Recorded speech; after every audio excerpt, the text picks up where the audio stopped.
ليس كمثله شيء وهو السميع البصير.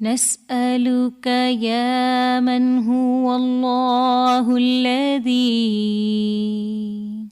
لا إله إلا هو الإله الرحمن الرحيم الملك القدوس السلام.